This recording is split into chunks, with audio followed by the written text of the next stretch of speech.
Hola muchachos, en este video tutorial vamos a explicar cómo diseñar una retícula modular. Una retícula modular es como la que estamos viendo en este momento. Es una retícula que básicamente está compuesta por filas, que son las horizontales, y las columnas. Y digamos que la intersección que hay entre estas filas y estas columnas se le llaman módulos o campos reticulares. Entonces, esta es una típica retícula modular. Entonces, vamos a ver cómo podemos diseñar esto aquí en InDesign. Nos vamos a InDesign y vamos a crear un nuevo documento. En este caso, digamos que sea de un tamaño A4, que es parecido al tamaño carta. Los márgenes, en este momento los dejamos así quietos. Digamos que en este caso los márgenes no hay que hacerlos como los hicimos en un ejercicio pasado con respecto a las retículas de los manuscritos medievales, ¿no? Aquí los márgenes son mucho más flexibles. Entonces vamos a crear el documento nuevo. Tenemos este documento nuevo y para explicar este ejercicio en primera instancia lo voy a hacer aquí en la página número 1, pero la idea es que cuando empiecen a diseñarla la diseñen en la página maestra, pues para que su retícula se repita en todas las páginas que vayamos a crear. Entonces, en teoría sería muy fácil crear una retícula modular. Nos vamos a maquetación y donde dice márgenes y columnas podríamos colocarle aquí un número de columnas, por decir algo que tuviera 4 columnas. Damos OK y faltaría colocarle las filas. Antes de colocarle las filas, me voy aquí a guías para que las guías de las filas tengan un color diferente a este color cian, que es un color muy claro. Yo prefiero un color diferente, que podría ser este naranja en este caso. Y ahora sí, vamos a crear las guías, perdón, las filas a través de crear guías. O sea, para crear filas tenemos que ir a maquetación, crear guías. Y aquí básicamente lo que hacemos es donde dice filas, número, pues vamos aumentando el número de filas. Miren que me salen del color naranja que previamente escogí. Entonces en este caso, por ejemplo, le podemos colocar 6 filas. Es importante que los campos reticulares o los módulos me queden muy cuadrados o lo más cercano a algo cuadrado. Es decir, vamos otra vez aquí a crear guías, le vamos a decir aquí quitar guías. Es decir, no me sirven, por ejemplo, si son, por ejemplo, muy alargados verticalmente, como este caso, por ejemplo, están muy largos. Ni tampoco me sirven que sean muy alargados horizontalmente, como sería este caso.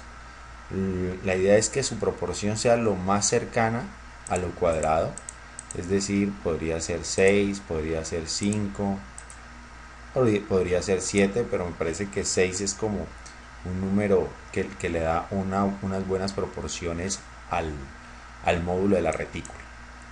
Entonces, de esta forma se crean las filas y las columnas. Pero, digamos, ahí no acaba todo. Acordémonos que la parte esencial y fundamental de una retícula es la rejilla base. En este caso, vamos a decirle que nos muestre la rejilla base. ¿Sí? Nos acercamos para verla. Y observamos lo siguiente. Observamos que la rejilla base no coincide con las filas. Si nos damos cuenta, no hay una coincidencia. Y en este caso vamos a necesitar que nos coincida perfectamente las filas o los medianiles de las filas, que son estos de acá, con la rejilla base. Entonces, esta es la parte, digamos, interesante, o la parte como que nos compete para tener en cuenta. Entonces, lo primero que vamos a hacer es empezar a configurar nuestra rejilla base. Ya sabemos que es en edición, Nos vamos a preferencias, a cuadrícula. Mm, Le decimos que sí, que arranque a 1,27, que era el margen que teníamos, aunque ahorita eso lo vamos a cambiar. Y obviamente en la parte de acá vamos a colocar en puntos los mismos que tenga el interlineado de nuestra mancha de texto principal. Por decir algo, que nuestra mancha de texto principal tenga un interlineado de 14 puntos. Entonces aquí en el incremento de la rejilla base le ponemos 14 puntos.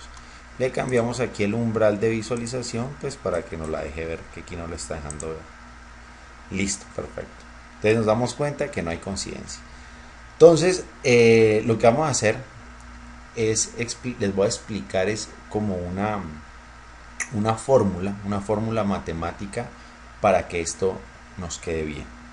Entonces, tenemos que tener en cuenta o recoger unos datos para poder sacar esta fórmula, hacer como esos cálculos y que nos quede muy bien ubicada cada una de estas filas con respecto a la rejilla base. Vamos a hacer aquí una caja de texto donde vamos a empezar a escribir los datos para que ustedes los vean. Lo voy a hacer aquí a unos 36 puntos. ¿Sí? Entonces, lo primero que necesito saber es la altura de la página. La altura de la página.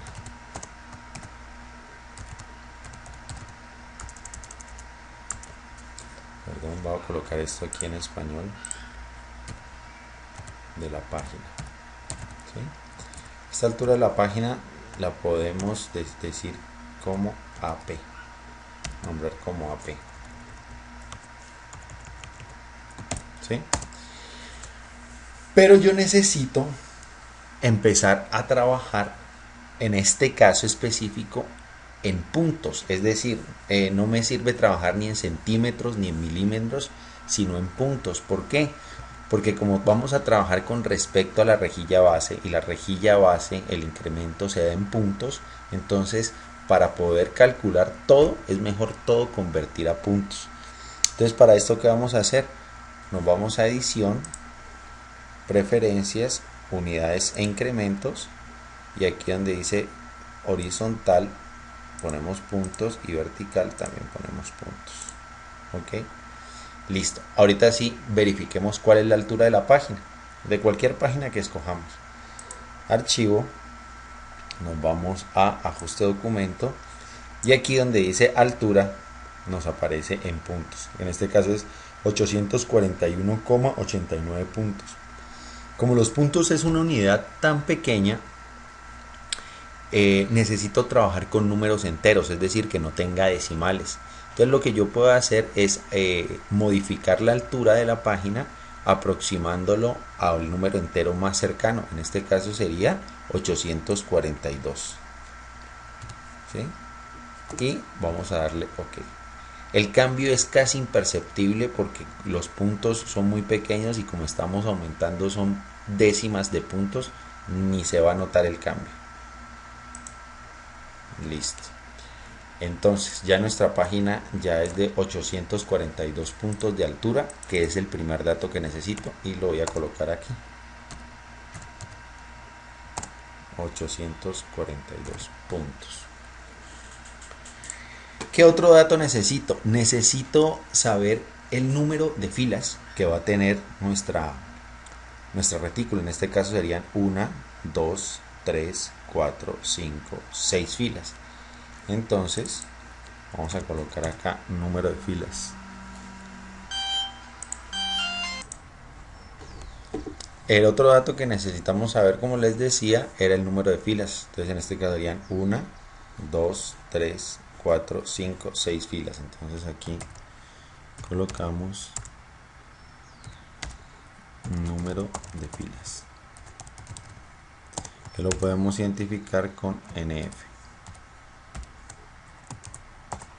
Estos serían 6 filas. Otro dato que necesitamos saber es cuántos renglones cabrían en una fila. ¿A qué me refiero con renglones? Acerquémonos aquí. El renglón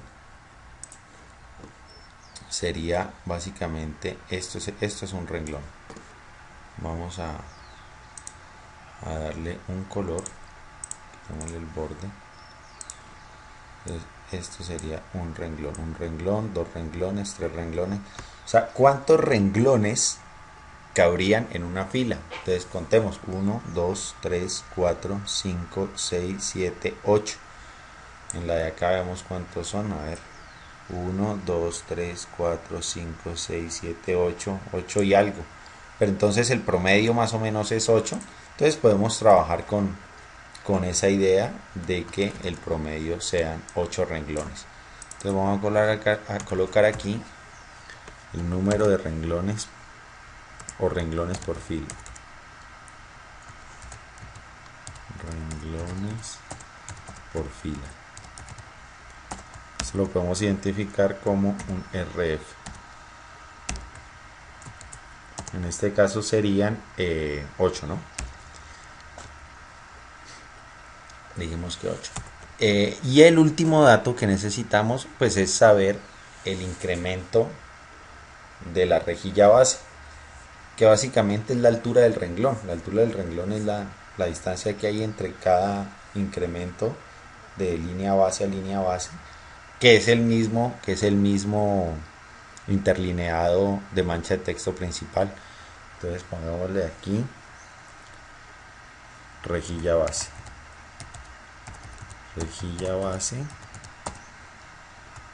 que puede ser RB, sería igual a, en este caso, 14 puntos. En este caso ustedes tendrían que ahí calcular según su mancha de texto principal.